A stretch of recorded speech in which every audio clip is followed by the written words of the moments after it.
Iran மீதான தாக்குதல்களை தீவிரப்படுத்தியுள்ள Israel இந்த போரை இன்னும் குறைந்தது 3 வாரங்களுக்குள் தொடர்வதற்கான விரிவான இராணுவ திட்டங்களை கொண்டிருப்பதாக திங்கட்கிழமை அறிவித்துள்ளது. இஸ்ரேலிய படைகள் ஈரான் முழுவதும் வான்வழி தாக்குதல்களை நடத்தி வரும் நிலையில் ஈரானிய ட்ரோன் தாக்குதல்கள் காரணமாக துபாய் சர்வதேச விமான நிலையம் தற்காலிகமாக மூடப்பட்டதுடன் ஐக்கிய அரபு அமீரகத்தின் முக்கிய எண்ணெய் சேமிப்பு நிலையமும் பாதிக்கப்பட்டுள்ளது.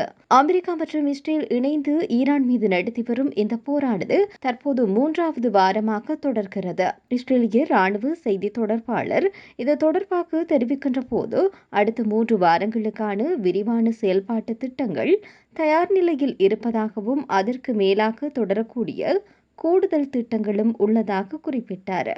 ஈரானிய ஆட்சியின் ஏவுகணைகள் உட்கட்டமைப்பு, அணுசக்தி நிலையங்கள் மற்றும் பாதுகாப்பு அமைப்புகளை சிதைப்பதன் மூலம் இஸ்ரேலுக்கு எதிரான ஈரானின் அச்சுறுத்தல் திறனையும் குறைப்பதே இந்த போரின் நோக்கம் என இஸ்ரேல் விளக்கம் அளித்துள்ளது. உலகளாவிய எரிசக்தி விநியோகத்தில் 20% பங்கை கொண்டுள்ள ஹார்முஸ் நீரிணை இந்த போரினால் முடக்கப்பட்டுள்ளது. இதன் விளைவாக கச்சா எண்ணெய் விலையொன்று பெரல் ஒன்றுக்கு $100க்கும் அதிகமாக உயர்ந்துள்ளது. இது உலகளாவிய பணவீக்கத்தை மீண்டும் அதிகரிக்க செய்யும் என்று அச்சத்தை ஏற்படுத்தியுள்ளது. அமெரிக்க அதிபர் டொனால்ட் ட்ரம்ப் இந்த முக்கிய கடல் வழித்தடத்தை திறப்பதற்கு சர்வதேச நாடுகள் ஒன்றிணைந்து உதவ வேண்டும் என்று கோரிக்கை விடுத்துள்ளார். மேலும் நேட்டோ உறுப்பு நாடுகள் வாஷிங்டனுக்கு உதவ தவறினால் அந்த அமைப்பின் எதிர்காலம் மிகவும் மோசமாக இருக்கும் என்று அவர் எச்சரித்துள்ளார். இருப்பினும் பிரிட்டன், ஜப்பான், ஆஸ்திரேலியா மற்றும் ஜெர்மனி ஆகிய நாடுகள் தற்போதைக்கு இராணுவ ரீதியிலான நேரடி தலையீட்டை தவிர்க்கவே விரும்புகின்றது. ஈரானின் தேரான், சிராக் மற்றும் தப்ரிஸ் போன்ற முக்கிய நகரங்கள் மீது இஸ்ரேல் தாக்குதலை நடத்தி வருகிறது. இதில் குடியிருப்பு பகுதிகள் மற்றும் பாடசாலைகள் சேதமடைந்துள்ளதாக ஈரானிய செய்தி முகாமை தெரிவித்துள்ளது. குறிப்பாக மத்திய ஈரானின் மார்கசி மாகாணத்தில் நடத்தப்பட்ட தாக்குதலில் 5 பேர் கொல்லப்பட்டனர். மறுபுறம் ஐக்கிய அரபு அமீரகத்தின் புஜைரா துறைமுகத்தில் உள்ள எண்ணெய் முனையம் மற்றும் துபாய் விமான நிலையத்திற்கு அருகிலுள்ள எரிபொருள் சேமிப்பு நிலையம் ஆகியவற்றின் மீது நடத்தப்பட்ட ட்ரோன் தாக்குதல்கள் வான்வழி போக்குவரத்தை ஸ்தம்பிக்க செய்திருந்தது. சவுதி அரேபியாவும் தன்னுடைய எல்லைகளுக்குள் ஊடுருவிய 34 ட்ரோன்களை சுட்டு வீழ்த்தியதாக தெரிவித்திருக்கிறது.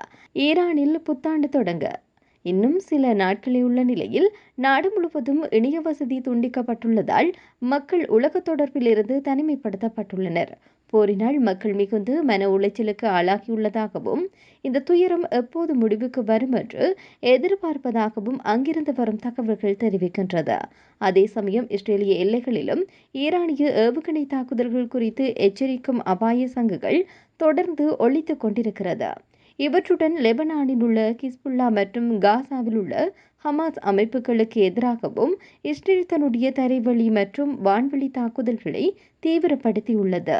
இதேவேளையில் அமெரிக்க அதிபர் டொனால்ட் ட்ரம்பினால் உருவாக்கப்பட்ட அமைதி வாரியத்தின் தூதர்கள் கெய்ரோவில் ஹமாஸ் அமைப்பினுடைய பிரதிநிதிகளை சந்தித்து பேச்சுவார்த்தை நடத்தியுள்ளனர். அமெரிக்கா மற்றும் இஸ்ரேல் நாடுகள் ஈரான் மீது நடத்தி வரும் போரானது காசாவில் ஏற்கனவே நடைமுறையில் இருக்கும் போர் நிறுத்த ஒப்பந்தத்திற்கு பெரும் அச்சுறுத்தலை ஏற்படுத்தியுள்ள நிலையில் அந்த ஒப்பந்தத்தை பாதுகாக்கும் நோக்கில் இந்த அவசர சந்திப்பு நடத்தப்பட்டுள்ளதாக நம்பத்தகுந்த வட்டாரங்கள் தெரிவித்துள்ளது.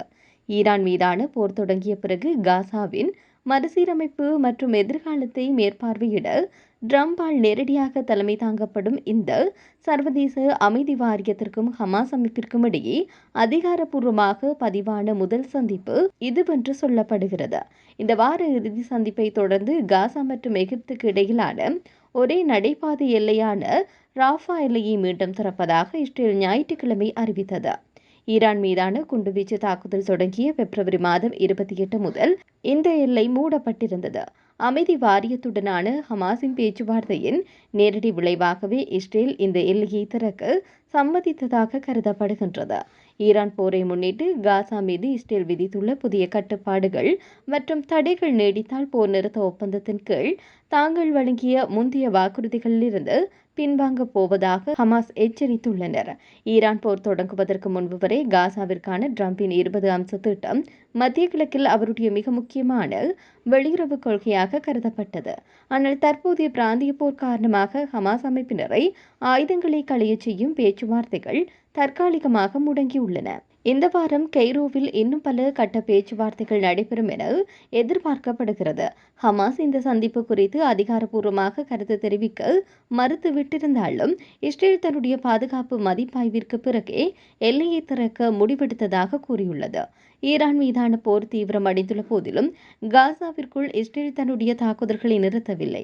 கடந்த ஞாயிற்றுக்கிழமை நடத்தப்பட்ட தாக்குதலில் 9 காவல்துறை அதிகாரிகள் உட்பட 12 பேர் உயிரிழந்தனர்.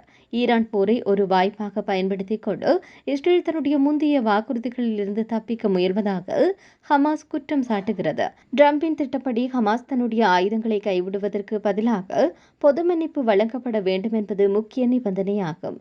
ஆனால் தற்போதைய பதற்றமான சூழ்நிலையில் இது எந்தளவிற்கு சாத்தியம் என்பது கேள்விக்குறியாக உள்ளது.